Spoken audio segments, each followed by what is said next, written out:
On ne pourrait pas dire qu'ils sont confiants, ils sont, à mon avis, dans l'expectative, puisque les Russes n'ont toujours pas réagi aujourd'hui, ce matin en tout cas officiellement, à l'annonce par les rebelles qui tiennent une partie de Idlib de leur intention de se retirer. Manifestement, ce n'est pas le cas, les rebelles ne veulent pas se retirer. Donc l'accord est quand même aujourd'hui un peu vacillant et les Russes s'abstiennent d'entériner cet état de fait encore aujourd'hui. Donc on est dans une période un peu d'incertitude où les Russes certainement n'ont pas encore clairement défini leur position quant au sort de cette zone.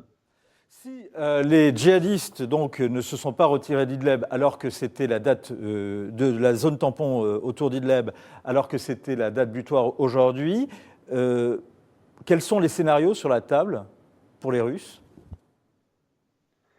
Il y a deux scénarios théoriques, c'est-à-dire certainement que la Russie avait négocié un accord assez difficilement avec la Turquie. La Turquie devait se porter garante du retrait des forces rebelles d'Idlib. Manifestement, pour l'instant, ce n'est pas le cas. En tout cas, il y a des réticences.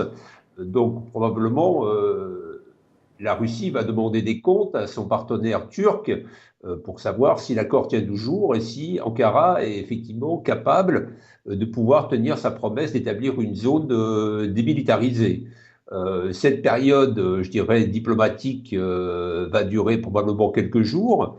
Si elle ne porte pas concrètement ses fruits d'ici quelques jours, la Russie aura toujours l'option qu'elle avait déjà évoquée, ou en tout cas qu'elle avait déjà mise en pratique au début du mois de septembre, qui consisterait, constatant le manque de volonté de faire rétablir l'accord, donc entérinant, en tout cas, la Russie pourrait décider de soutenir une offensive syrienne et donc de reprendre par la force la zone rebelle d'Idlib. C'est un scénario pour l'instant qui est possible, mais il faudra attendre s'il se confirme dans les prochains jours. Eh bien, c'est ce qu'on va justement guetter dans les prochains jours, peut-être même dans les prochaines heures, avec vous, notamment Pierre Avril. Merci pour ces premières précisions. Croyez-vous qu'on se rapproche de la fin de la guerre en Syrie dans ces conditions? C'est la question qu'on vous pose sur Twitter, #Figaro Live, #les décrypteurs. Vous êtes une majorité à répondre non. Est-ce que justement nos invités sur le plateau sont d'accord avec votre pessimisme? Eh bien, on va leur poser la question.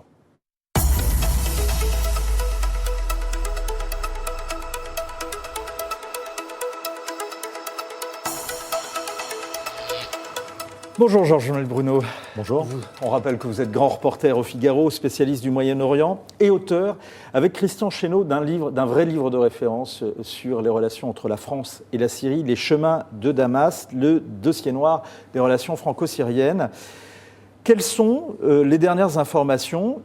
Tout à l'heure, Pierre Avril, à l'instant, nous disait que les djihadistes n'ont pas respecté les termes de l'accord de Sotchi. Ils ne se sont pas retirés de la zone tampon autour d'Idlib. Voilà, alors ils n'ont pas effectivement rejeté cet accord, mais ils ne l'ont pas respecté non plus, puisque cet accord stipulait que les djihadistes, mais d'autres rebelles plus modérés, devaient à la fois quitter cette zone et retirer leurs armes lourdes. Les armes lourdes ont été retirées, y compris celles des djihadistes, mais les dits djihadistes restent sur place. Visiblement, ils n'ont pas confiance dans la Russie, ils ne veulent pas qu'au terme de l'accord, il faut le rappeler, eh bien, à leur place, c'était la police militaire russe et les Turcs qui patrouillent cette zone démilitarisée qui longe la province d'Idlib, la dernière, entre les mains des rebelles. Donc, on en est là aujourd'hui, cet accord n'a pas été respecté formellement. Je pense que, comme l'a dit Pierre Avril, on va donner encore un peu de temps à la diplomatie. En coulisses, les Russes vont faire pression sur les Turcs. Vladimir Poutine avait été très clair à l'égard d'Erdogan le 17 septembre lorsqu'il avait signé cet accord. Il dit « on vous donne une chance, vous réglez cette question des djihadistes, des rebelles, etc. Libre à vous de trouver la meilleure solution, mais au 15 octobre, il faudra qu'effectivement, il n'y ait plus de rebelles ni d'armes lourdes. » On n'y est pas, donc il y a effectivement deux options aujourd'hui. C'est il va y avoir des tractations, les Russes vont essayer de convaincre les Turcs de passer à l'action, de convaincre même les djihadistes de se retirer. Si les djihadistes ne veulent pas se retirer, il y a deux options, je crois. Il y a les Turcs passent à l'action contre eux, au combat, fort de l'appui des autres rebelles modérés qui sont payés par les Turcs et qui appuient l'offensive d'Ankara, ou alors, si les Turcs ne veulent pas justement passer à l'action contre les djihadistes qui sont les empêcheurs de tourner en rond, eh bien, la Russie et Damas passeront à l'action et lanceraient une offensive contre cette poche d'Idlib avec les risques humanitaires on parle de 800 000 connaît. 800 000 déplacés potentiels en cas d'offensive syrienne. Les contacts vont s'intensifier. Juste, Georges, puisque vous parlez de rebelles, vous parlez de djihadistes, vous parlez de rebelles modérés, qu'est-ce qui est en jeu actuellement à Idlib et qui sont justement les forces en présence ? Ce qui est en jeu, c'est que votre question est la bonne, s'achemine-t-on vers la fin de la guerre ? En jeu, c'est la survivance d'une insurrection anti-Bachar el-Assad. Idlib, cette province au nord-ouest de la Syrie, est la dernière province entre les mains des opposants à Bachar el-Assad. Opposants qui sont majoritairement des djihadistes, l'ancienne branche d'Al-Qaïda, avec pas mal d'étrangers quand même, et un petit peu je dirais des ténors de la mouvance djihadiste internationale, donc qui fait planer un danger en termes de sécurité pour notre sécurité. La France, Jean-Yves Le Drian l'a bien rappelé. Et puis il y a à côté de ces djihadistes qui tiennent, je dirais, la situation à Idlib, qui tiennent 60% de cette province, il y a d'autres rebelles. Je vous coupe sur ces djihadistes. Est-ce que ce sont des djihadistes de Daesh ou bien est-ce que ce sont des djihadistes de notre mouvance, d'Al-Qaïda, par exemple, on a parlé d'Al-Qaïda en Syrie? Effectivement, c'est l'ancienne branche d'Al-Qaïda, le front Al-Nusra, qui sont composés... Qui a connu beaucoup de noms. Qui a beaucoup connu de noms, parce qu'en coulisses, leurs amis qatariens et turcs ont essayé de les convaincre à de nombreuses reprises de changer de nom tout en gardant leur barbe, mais ça n'a pas marché. Et donc, ce sont des Syriens, mais aussi, je le répète, des étrangers, et des étrangers qui ont un long compagnonnage avec Al-Qaïda. Donc, ça pose un problème de sécurité, à la fois pour la Turquie, qui n'a pas envie de les voir venir chez eux, ou revenir, parce que parfois ils n'y sont pas passés, et aussi pour les Occidentaux qui ont peur, effectivement, de l'arrivée de djihadistes, etc. Donc, il y a ce problème-là, comment traiter ces djihadistes qui sont aujourd'hui les empêcheurs de tourner en rond. On voit qu'ils ont fait un pas en disant, bon, on ne remet pas en cause, on salue l'effort turc, etc. Mais on ne veut pas quitter le terrain parce que, justement, ils ne veulent pas quitter le terrain parce que s'ils quittent le terrain, ils ont peur que ce soit la fin pour eux. Et ils ne peuvent pas se replier parce que jusqu'à présent, ils se sont toujours repliés vers Idlib. Exactement. Idlib, c'est la dernière province vers laquelle, au terme d'accords qu'il y a eu à Alep, qu'il y a eu dans la Ghouta, qu'il y a eu à Daraa, au terme de semaines, parfois de mois de siège impitoyable de l'armée syrienne et de l'aviation russe, eh bien, les rebelles qui n'ont pas voulu rester sur place ou signer les accords de réconciliation avec le pouvoir ont été confinés dans cette poche d'Idlib, qui est aujourd'hui donc la dernière poche qui rassemble quelques dizaines de milliers de rebelles, dont une part importante de djihadistes, et qui aujourd'hui ne veulent pas abandonner leur position. C'est le dernier carré. Merci Georges. Je rappelle le titre d'un livre qu'il faut absolument lire. C'est celui que vous avez écrit avec Christian Chesneau, Les chemins de Damas. C'est chez Robert Laffont.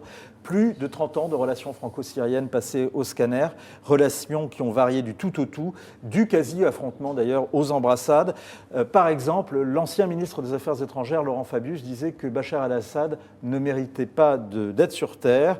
Eh bien, retournement de situation radicale avec l'un de ses successeurs, en tous les cas, quand on entend ces propos dits récemment en marge de l'Assemblée générale de l'ONU, ces propos tenus par Jean-Yves Le Drian. Donc on n'a pas gagné la paix, on n'a pas gagné la guerre. Et c'est de la responsabilité de Bachar el-Assad, mais aussi de ceux qui le soutiennent, pour engager une solution politique à la fin du conflit.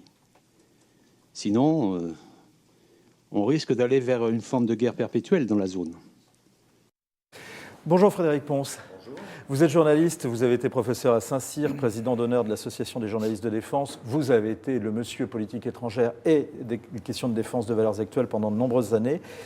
Je vous pose une question, finalement, aux spécialistes des questions stratégiques que vous êtes. Militairement, quel est l'enjeu, selon vous, à Idlib ?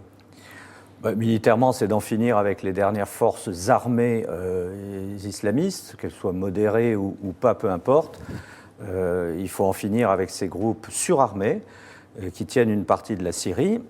L'enjeu pour le régime, pour le président Assad, c'est de reconquérir la plus grande partie du territoire syrien qui lui échappe. Ce sera difficile parce que il y a au nord de la Syrie les Kurdes et les Turcs qui ont leur mot à dire aussi aujourd'hui. On est en train de voir justement une carte. Et oui, et c'est ça qui est très difficile. Dans l'immédiat, la priorité, c'est vraiment de casser les dernières forces armées, djihadistes ou terroristes. Les disperser, les mettre dans des camps, ce sera dans un second temps, c'est la seconde phase pour l'instant. Il faut leur enlever tout, le camp de prisonniers, de réfugiés, le traitement des djihadistes, ça c'est pour après. Il faut leur enlever toute capacité de coercition et de riposte sur à la fois l'armée syrienne et éventuellement l'armée turque. Quand justement il y a un dernier réduit comme cela, les combattants ont tendance à être extrêmement déterminés. Oui, parce que, en général, c'est la loi de la guerre. Ça peut augurer même des contre-attaques Oui, sauf que les djihadistes sont quand même vraiment en situation de défensive. Ils peuvent lancer quelques obus sur leurs adversaires, mais mener une contre-offensive, ça paraît improbable. Ils sont capables de le faire dans une stratégie presque kamikaze pour alimenter leur propagande. Ils peuvent envoyer quelques centaines d'hommes à l'assaut de positions syriennes. Ça ne résoudra pas la question pour eux. La réalité, c'est que jusque-là, la Syrie, conseillée par l'Iran et par la Russie, a fait en sorte de vider les différentes poches djihadistes, a permis aux djihadistes de quitter leur place forte progressivement pour les concentrer sur Idlib. Là, on est à la fin c'est les 5 dernières minutes en quelque sorte, à la fin de l'histoire. Je pense qu'en ce moment, il y a une négociation entre les djihadistes, la Syrie, la Turquie et la Russie pour casser le front djihadiste. Les plus modérés, même s'ils ne le sont pas, mais les plus modérés accepteraient peut-être de déposer les armes, de se mettre dans des camps de réfugiés, puis de partir pour le Liban, pour la Libye et ailleurs. Mais il y aura fatalement un dernier noyau dur, et celui-là, il faudra y aller en le cassant dans les rues d'Idlib, comme ça a été fait à Mossoul à un certain moment, en Irak. John voudrait savoir s'il y a des forces françaises sur place, selon vos informations. Officiellement, il n'y a pas de force française. Il serait incroyable, aberrant, que les Français n'aient pas d'oreilles ou d'yeux sur le terrain.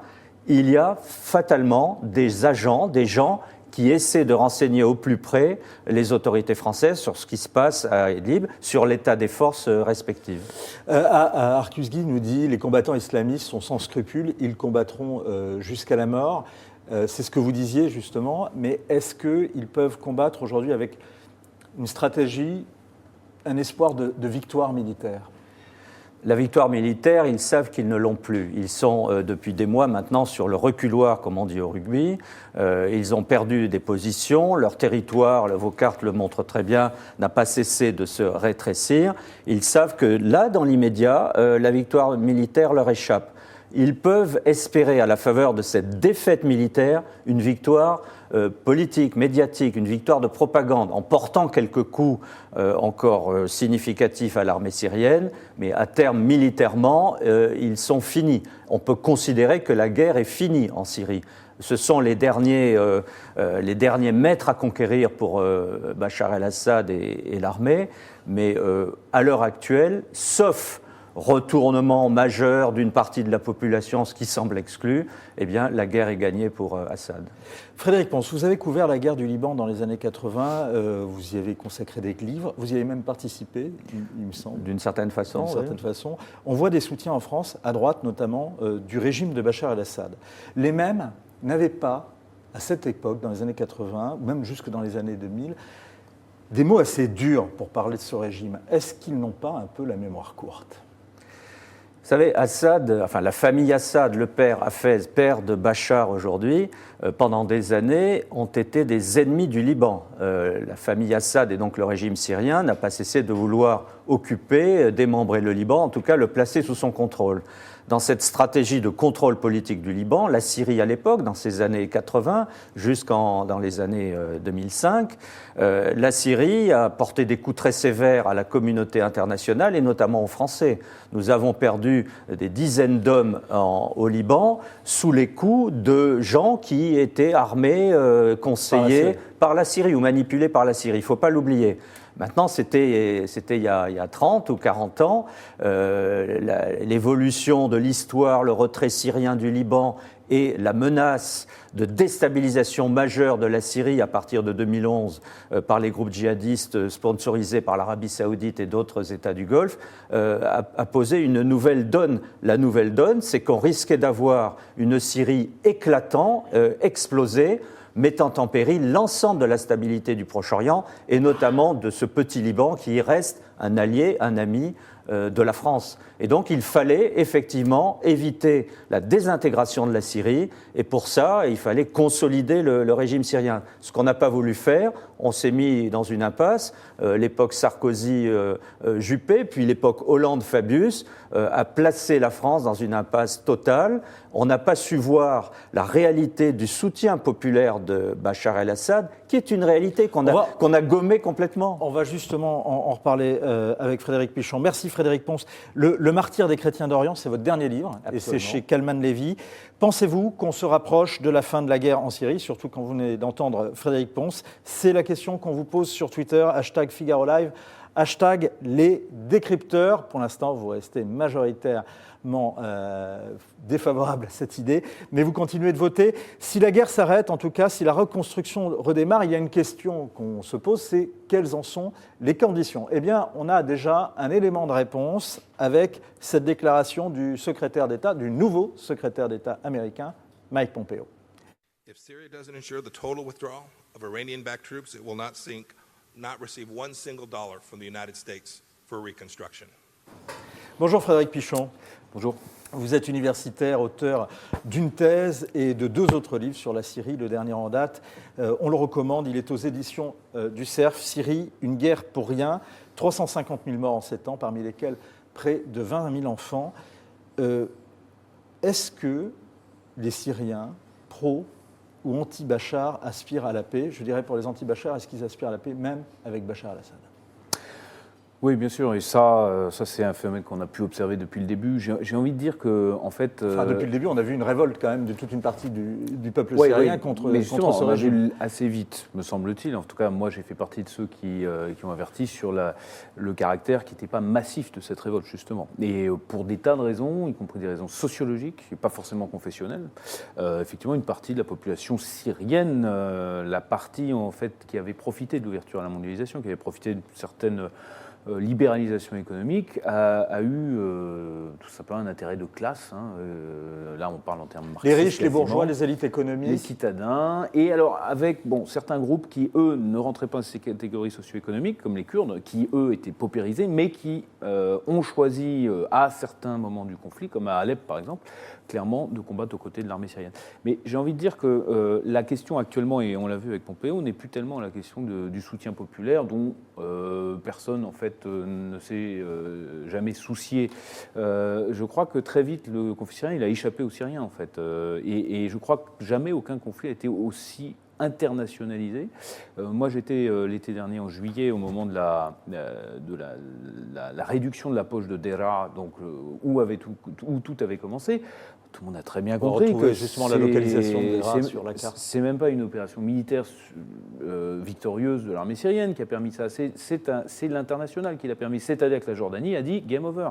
Nous, on a besoin de réouvrir la frontière. Voilà. Et Idlib, c'est pareil. C'est quelque chose qui se fera avec l'assentiment de certaines puissances et pas toutes. Ce que vous me dites, c'est glaçant. C'est-à-dire qu'il y a eu 350 000 morts, près de 20 000 enfants. À chaque fois 60 000 combattants de quelque côté qu'ils étaient, côté de l'armée syrienne, côté soit des djihadistes, soit des rebelles, soit 60 000 combattants étrangers. Mais en fait, ça n'a servi à rien puisque c'était les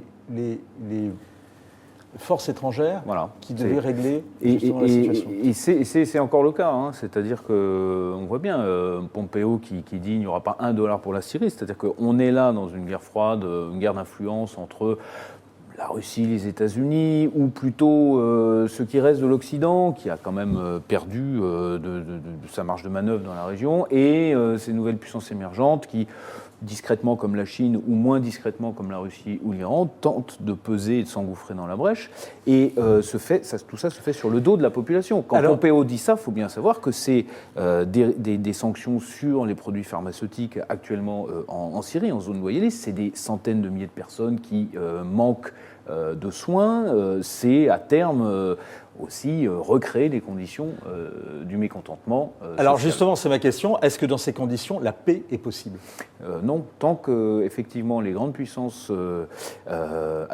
l'Union européenne notamment, qui est extrêmement frileuse, qui n'a de cesse que, et on le voit bien. Qu'est-ce que devrait faire l'Union européenne selon vous ? L'Union européenne, rien. Il ne faut rien attendre de l'Union européenne, comme on l'a vu sur le nucléaire iranien. Mais elle est tétanisée, l'Union européenne. Elle a peur des sanctions américaines possibles pour les entreprises qui opéreraient en dollars. Ce que vous dites, c'est que l'Union européenne ou les pays membres de l'Union européenne auraient intérêt à revenir en Syrie, participer à la reconstruction de la Syrie, et que pour l'instant, la crainte de sanctions américaines les en empêche. Je vous donne deux faits. Oui. Le ministre des Affaires étrangères allemand, à la fin août, a dit nous envisageons de reconstruire la Syrie.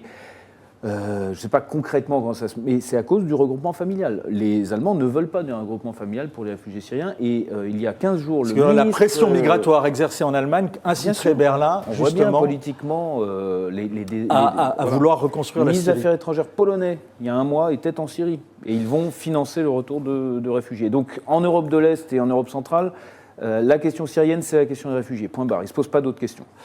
Est-ce que, pour revenir justement, à l'inverse, à la politique intérieure syrienne, en tout cas à la situation intérieure en Syrie, est-ce que la coexistence, après ces morts, ces années de guerre, vous dites un conflit qui a duré plus longtemps que la Deuxième Guerre mondiale dans votre livre, est-ce que la coexistence entre les minorités d'une part, ou est-ce que ceux qui ont profité du régime, et de l'autre la majorité sunnite, et en particulier le peuple sunnite des campagnes, est-ce que la coexistence est possible ? Ça va être très difficile. Ça va être très difficile parce que, d'abord, il y avait eu un peu une illusion sur la laïcité syrienne. Je crois qu'on est tous un petit peu, on a été pris un petit peu par cette illusion de la laïcité. C'est une laïcité officielle et qui tenait grâce à un régime de fer. On est bien d'accord. La réalité, c'est que les logiques confessionnelles n'ont jamais cessé en Syrie. Et la guerre les a propulsés sur le devant de la scène. On a perdu totalement ce discours, cette peur de la fitna, et les gens se sont repliés. La fitna, c'est la rupture. Voilà, se sont repliés vraiment sur leur communauté. Est-ce que justement ce qui menace pas, vous dites ce qui menace la paix en Syrie, c'est la situation, la position des parrains internationaux. Mais est-ce que précisément justement la société qui est encore déchirée, est-ce que ça ne menace pas? Ou ça n'obère pas, ça n'empêche pas de conclure une paix. Il y a un mois, j'ai parlé avec une amie à moi qui est très proche du pouvoir syrien, qui m'a fait cette confidence. Dans 20 ans, tout ça va recommencer. Voilà. Donc eux-mêmes, si vous voulez, voient bien les blessures que cette guerre, que ce conflit a infligé à la société syrienne, et la grosse difficulté, l'énorme difficulté qu'il y aura à gommer les aspérités et à réenfouir à nouveau ces dynamiques confessionnelles notamment, sociologiques mais aussi confessionnelles. Alors c'est d'ailleurs là-dessus que le régime parie, c'est-à-dire que dans la reconstruction, il est question... on a beaucoup parlé de cette loi numéro 10, que les gens qui ne s'accordent pas avec ce modèle de société urbain, moderne, eh bien, ne reviennent jamais en Syrie. Eh bien, on va reparler avec vous. Je retiens deux choses. C'est que le régime estime que dans 20 ans, la guerre recommencera. Ça veut dire que, selon les pronostics du régime, aujourd'hui, eh bien, cette guerre est momentanément terminée. Est-ce que vous êtes convaincu? Est-ce que vous croyez qu'on est proche de la guerre en Syrie? C'est la question qu'on vous pose sur Twitter, #FigaroLive, #les décrypteurs. On continue justement d'en reparler. On reprend vos questions. Vous avez été nombreux à les poser. Je vois Didier, pourquoi les Russes sont-ils là? Sarah, c'est donc la victoire de Bachar el-Assad. Daniel, disons, laissons les Russes s'en occuper. On revient justement sur ces questions, sur ces commentaires dans un instant. Mais avant, justement, on revient sur un autre point. C'est ce que déclarait Emmanuel Macron, toujours à la conférence des ambassadeurs, sur ce qui peut être en jeu, en tous les cas, dans l'évolution politique de la Syrie. Qui a provoqué ces millions de réfugiés? Qui a massacré son propre peuple? Il n'appartient pas à la France de désigner les futurs dirigeants de la Syrie, pas plus qu'à un autre pays.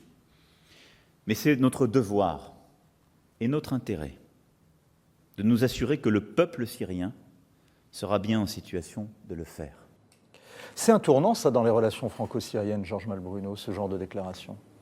Oui, c'est un tournant, mais Emmanuel Macron, je l'ai écrit, je le répète, oscille entre une espèce de cynico-réalisme et la morale. Et il est prisonnier, les places autour de la table de négociation sont occupées, donc je crois que la France n'a pas pour l'instant un rôle déterminant. Je voudrais quand même revenir sur ce qui a été dit, parce que on a, comme je trouve, un peu trop insisté sur la place des combattants étrangers. Il y a quand même aussi beaucoup de Syriens qui ont combattu contre le régime de Bachar el-Assad. Moi, je pense, donc ça quand même, il faut le dire. On va revoir d'ailleurs le chiffre des morts au combat. Il y en a quand même beaucoup. Moi, contrairement à ce qui a été dit, je ne pense pas que la guerre soit terminée. Il y en a encore pour au moins 1 an ou 2. Il y a cette poche d'Idleb et il y a un autre facteur qu'on n'a pas abordé, c'est la présence américaine aux côtés des Kurdes au nord-est du pays. Et là, c'est le vrai enjeu. C'est le vrai enjeu pour la Russie, pour la Turquie qui veut régler son compte avec les Kurdes, pour l'Iran, pour le régime de Bachar el-Assad. Et on a constaté récemment, c'est que les Américains ont durci le ton et ont dit on va rester. Et ils restent pour éviter que l'Iran reste un pouvoir important en Syrie. Donc je crois que la guerre n'est pas terminée, il y a moins de fronts. Il y aura moins de fronts. Idlib, ça va quand même prendre beaucoup de temps, mais on n'a pas terminé. Et puis, je pense qu'effectivement, Bachar el-Assad, oui, il a gagné, mais le problème, c'est est-ce que le pouvoir syrien peut changer ? Alors, est-ce que le pouvoir syrien peut changer ? Ce qui montre aujourd'hui à Daraa ne nous incline pas à l'optimisme. Frédéric Pichon.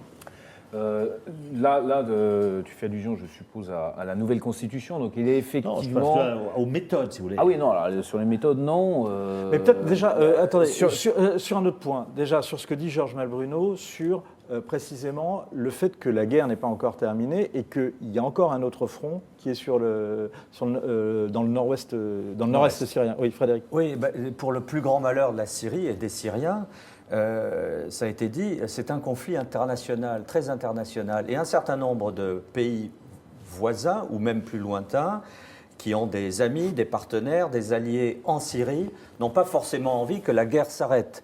Derrière cette guerre civile, avec des combattants étrangers, qui sévit en Syrie depuis 2011, il y a un autre affrontement majeur dont on reparlera dans les années qui viennent et qui ne cessera pas, c'est l'affrontement entre le monde sunnite et le monde chiite, entre les puissances, les pétromonarchies sunnites du Golfe, pour citer l'Arabie saoudite, les Émirats, le Qatar et les autres, et l'Iran. Et il se trouve que, pour son malheur, comme ça avait été le cas du Liban il y a quelques années, la Syrie est devenue le ring de boxe, le champ clos des affrontements entre sunnites et chiites. Un champ de bataille à la fois religieux, géopolitique, militaire. Et alors c'est vrai que d'autres partenaires ont leurs propres intérêts, je pense à la Turquie, je pense à la Russie, mais aussi Israël joue un rôle, attise, calme et préserve ses intérêts dans cette guerre syrienne. Et puis les Américains ne veulent pas perdre pied dans la bataille et donc restent là et activent les uns et les autres aussi. Frédéric Pichon, pour revenir justement sur l'autre point qui était soulevé tout à l'heure par Georges, qui était justement l'attitude du régime syrien. Qu'est-ce qui reste d'ailleurs du régime et de l'État syrien après ces 7 ans et demi de guerre ? Alors, il reste sans aucun doute des méthodes, mais elles ne sont pas nouvelles, ces méthodes. Je veux dire, ça fait, on connaît le régime syrien depuis un demi-siècle maintenant, ça a toujours fonctionné comme ça. On s'en est accommodé à un certain moment, et il y a beaucoup de pays, d'ailleurs, dont un... C'est-à-dire on s'en accommode en période de paix. Voilà, période de oui, guerre, tout à fait. ces méthodes sont quand même apparaissent sous un tout à autre fait. jour. Mais je veux dire, on a des tas de partenaires qui ont... C'est là où il ça s'agit pose pas- le problème, quand il même. s'agit pas. Non, mais il s'agit pas de dire qu'il n'y a pas de problème. Il s'agit pas de. Je pose juste l'opportunité de poser cette question maintenant depuis 2011, comme sur les coups bas du régime syrien que Frédéric Pons évoquait. Enfin, tout ça, c'est connu.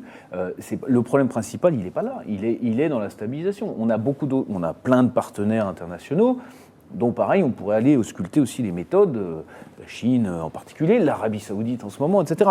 Donc ça là-dessus, personne n'est dupe sur le régime syrien. Mais la priorité, est-ce que c'est cela alors, du point de vue de l'État, On a compris que la France, du point de vue de l'État, y avait oui, volontairement renoncé. je crois que tout le Donc, monde y a au renoncé. niveau Mais là, de on l'État, reste est-ce dans qu'il la- reste un État syrien? Alors ça, c'est la grosse question, c'était que la dissémination de l'outil militaire a effectivement affaibli la verticale du pouvoir, c'est incontestable. On a en ce moment à Alep des affrontements entre diverses milices pro-régime qui avaient combattu ensemble, qui évidemment se battent pour l'accès aux ressources, c'est-à-dire des checkpoints, des choses comme ça. C'était évidemment inévitable et annoncé d'ailleurs, moi j'en avais parlé dans mon bouquin déjà, mais c'est le lot de toutes les guerres civiles, ou surtout des guerres civiles où on a beaucoup territorialisé les combats et l'usage de la force militaire, en Pour revenir distribuant à des cette armes. question, donc l'État syrien finalement aujourd'hui est beaucoup plus faible qu'il ne l'était il y a 7 ans et demi.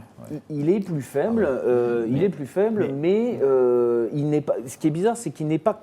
Il n'y a aucune personnalité, y compris chez les loyalistes. On a cherché ça pendant tout le conflit, qui a émergé et qui serait susceptible de remettre en cause l'autorité de Bachar el-Assad. Ouais, Frédéric Le et Georges, régime- c'est justement, je voudrais vous faire partager, rebondir sur ce que dit Frédéric Pichon avec cette commentaire de Sarah. C'est donc la victoire de Bachar el-Assad et la défaite de la France qui voulait se débarrasser de lui. Fabius n'avait pas de mots assez forts contre le leader syrien. Oui, bien sûr, mais au-delà, c'est plus la question. On a perdu, c'est sûr, c'est pour ça on a un peu de mal à le digérer.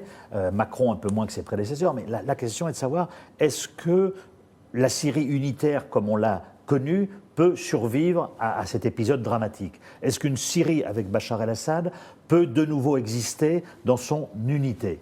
J'en suis pas sûr, parce que effectivement, il y a 5 millions de Syriens qui ne reviendront jamais. Le pouvoir aura une population, grosso modo, qui pourra lui être acquise à 40-50%. Mais est-ce que Bachar el-Assad pourra de nouveau gouverner au nord-est chez les Kurdes, pourra de nouveau aller à Daraa, etc. J'en suis pas sûr. Effectivement, dans le sud. Et c'est vrai que nous autres, enfin les Français et d'autres, ont intérêt à ce que la guerre se prolonge. On l'a compris à demi-mot dans les mots de Jean-Yves Le Drian en disant qu'il fallait, il peut pas y avoir, c'est une paix factice qui va s'instaurer, effectivement. Donc là, il y a un, mais quand même, est-ce que le pouvoir de Damas, s'il ne change pas, et a priori c'est difficile qu'un pouvoir comme celui de la Syrie change, est-ce qu'il peut demain exercer de nouveau un contrôle sur l'ensemble de la Syrie?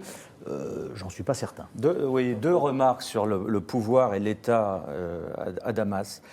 Je pense, moi, que l'État syrien était très affaibli avant 2011.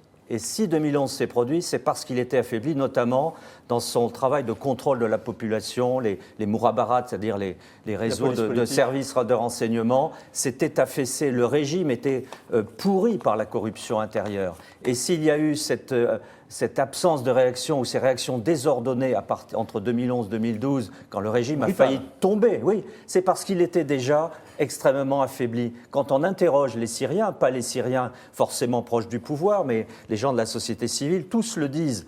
Et aujourd'hui, une des forces de l'État syrien, c'est précisément d'avoir fait le vide, d'avoir coupé un certain nombre de branches pourries, de s'être aguerri ou réendurci dans la guerre. Ça, c'est pour l'État syrien, c'est un motif de satisfaction. Il s'est en fait consolidé dans la guerre, dans cette guerre terrible. Et puis C'est un peu une victoire à la Pyrrhus quand même.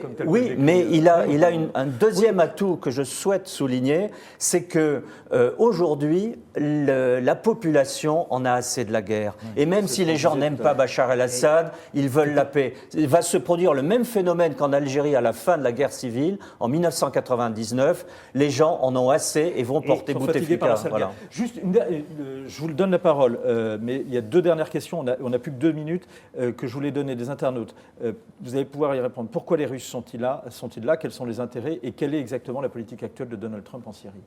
La politique de Trump, justement, c'est de ne pas laisser l'Iran rester en Syrie, de ne mettre à un coupé ce cordon qui relie Téhéran, Bagdad, etc., jusqu'au Liban. Et donc, il veut rester là, il veut rester avec les Kurdes pour empêcher qu'une victoire, je dirais, à la limite totale, à la fois syrienne et iranienne. Même s'il ne faut pas sous-estimer la capacité de Bachar al-Assad de jouer justement ses alliés l'un contre l'autre. Alors justement, quel est l'intérêt des Russes? L'intérêt des Je pose Russes la question au biographe de Poutine. Et de Poutine. Je recommande votre biographie. Merci Vincent Roux. C'est tout simple, c'est de prouver le retour de la Russie sur la scène internationale, c'est montrer au reste du monde que la Russie peut soutenir, même militairement, un allié, un client dans le monde, c'est donc la Syrie. Et puis c'est aussi accessoirement, mais ça, dans la propagande russe, ça joue beaucoup, c'est faire mordre la poussière à l'Amérique, qui se retrouve complètement perdu dans cette affaire-là. Et ça, sur tous ces plans, Poutine est le maître du jeu. Donc Frédéric Pichon, c'est encore une fois un autre conflit international. Il y a plusieurs conflits internationaux finalement sur le théâtre syrien. Et donc j'ai 2 dernières questions. Quels sont les autres pays qui ont un intérêt à ce que la guerre ne cesse pas? Une question subsidiaire d'ailleurs d'Indica, vous y répondez si vous voulez. Pourriez-vous demander à M. Pichon la raison de son départ de Twitter? Son compte était une mine d'informations sur la Syrie. Alors oui, on est dans quelque chose de très international. C'est pour ça que là aussi, je pense qu'il ne faut pas sous-estimer Assad.